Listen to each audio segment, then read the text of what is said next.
Alright, now I'm talking about Apocalypse Now. This was probably the last really good movie Francis Ford Coppola made.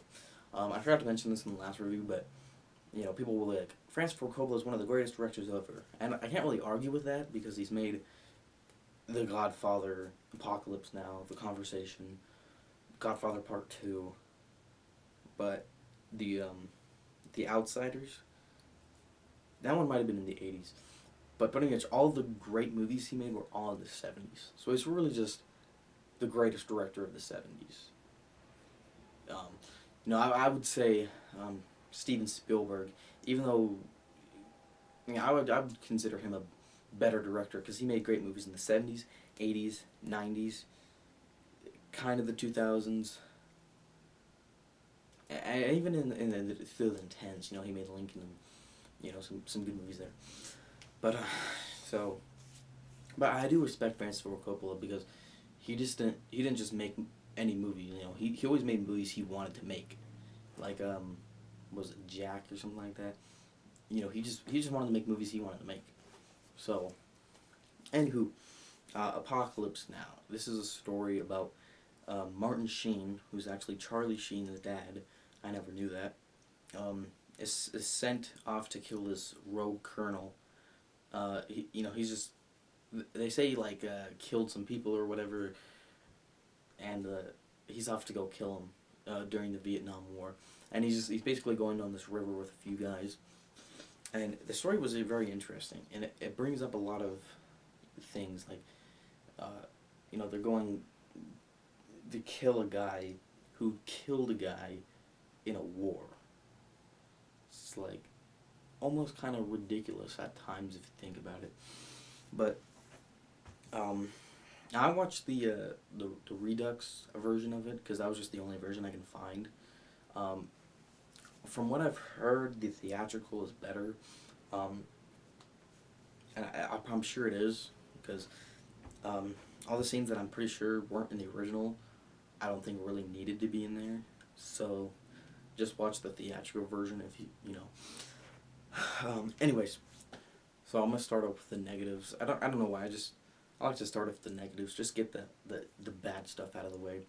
The only things I can really say that are negative about it is, I guess I could see people saying Martin Sheen isn't the best actor in this movie. Some people are like, oh, his performance is great. And I think other people are like, no, because he basically does have the same expression on his face the whole time. He really is very just there. And I guess, people say, yeah, kind of, there's really no point from, most of the movie, and that's kind of true. I mean, they're kind of just get to one place, and it's just kind of just going there, but most of the stuff leading up to it doesn't really have anything to do with that. And there was just, this one chunk, I don't know, it was only, a 15-minute chunk, though. It might not even be the theatrical version, where they kind of meet these, French people, and that part was, I really didn't care. I just, skip this part. This is really boring. But that's really all the negatives I have to say about it, because this movie did some things really well. Actually, one of the things I liked about it too was the fact that there really is no point. I kind of dislike how most of the scenes don't really lead up to anything, but I kind of like it at the same time too, because that's kind of how war is. It's not like a story like in a movie, You're kind of just going from place to place. You're just doing things, there's an overall goal, to win the war, but you kind of just got to do these small things here and there. So, I felt like it captured what it's like to be in war in that sense very well. And I like how they're on the boat the whole time, and you really get a good sense of what it would be like to just be floating down this river for I don't know, weeks or something, just with 5 guys, this small little boat. I feel like it captured that pretty well. And I also really liked Martin Sheen's character. He kind of almost becomes obsessed with Marlon Brando's character. He's reading about him the whole time, and it's just kind of become this thing for him, and he just kind of becomes obsessed with it. And I thought that was pretty interesting. So I wouldn't say like, you know, everything in this movie was made the best, but it all fits the story perfectly, which is really, you know, what cinematography and editing and music and all that stuff is really for, just to fit the story. And the cinematography, you know, just really, you know, some people say, oh, it's the best cinematography of all time, and I'm like, I would agree with you, but I also like disagree with you because like there are definitely more like beautiful cinematography, you know, but this one is, I could see it is the best because it really just fits the movie. You know, the colors. Um, this one scene at night where it's just completely dark, and then you just see like, you know, an explosion or whatever in the sky, and it would light up, you know, just stuff like that. You know, the famous shot where he's coming out of the water, and the mud's on his face, and then the lightning and the smoke. I had seen that shot like 1,000 times before, but when I really saw it in the movie, I was like, that is a great shot. Just, you know, the fog with the lightning and just really great. You know, if you want to learn how to light a movie, you know, and colors, the lighting and the colors, this is a, you know, a great example of that. And the editing's very good because it's the version I watched was like 3 hours and 15 minutes long, but the pace is very, you know, it's a very good pace. It keeps going, you know, it never feels, you know, choppy, slow, dragged out. You know, it's good pace, keeps it going.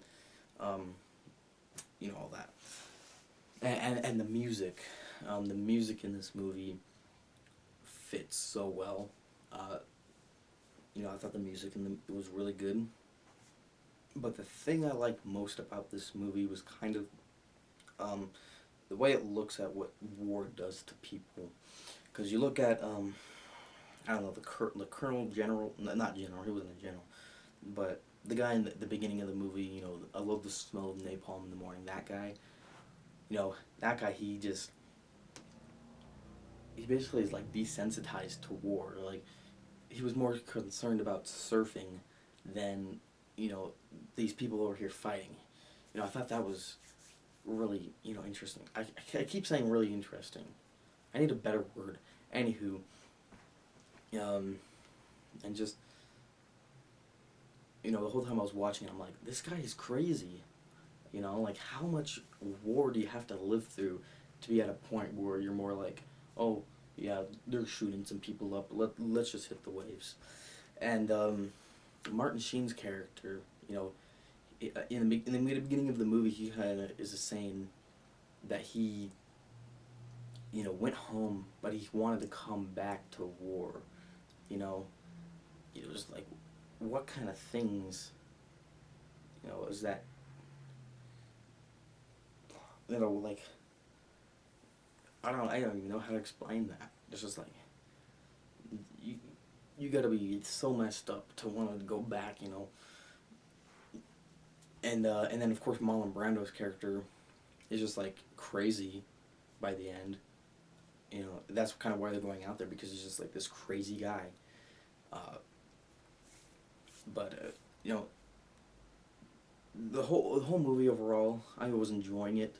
Um, I wouldn't say I was like loving it the whole way through, but there are moments in this movie that I really love, like especially the end, where spoiler alert, Marlon Brando kills, no, not Marlon Brando, Martin Sheen kills Marlon Brando, and just the way that scene was edited, you know, with them chopping down the cow or whatever it was, and you know that scene was great. The scene I mentioned earlier with when they were in the battle and the explosions and stuff, and the very opening, you know, where it's just you see the trees explode and the helicopters and the fan, you know, just all that stuff. Uh, so I'm gonna give this movie like a 8, 8.5, something. You know, it's up there in some of the greatest movies of all time. I've noticed a lot of people, you either like love this movie, you're like, it is top 10 movies of all time. It is one of the best. It's up there with The Godfather and Citizen Kane, basically. There are a lot of people like that, and then there are the people that are like, I respect the movie, but it's so boring, it's so dumb, it's pointless, it doesn't go anywhere, nothing. It's terrible, it's just a movie. It's not one of the best, it's so overrated. I'm a little bit more in the middle. I wouldn't say it's one of the... No, I can understand why people say it's one of the greatest. For me, though, it just didn't have... It was just missing something. I don't know what it was. Maybe just that a little bit more emotion. I don't know. But that's my thoughts on Apocalypse Now. Good movie. Some really intense moments. Yeah. Check it out if you want. I don't care if you don't. I don't care if you watch the video or not.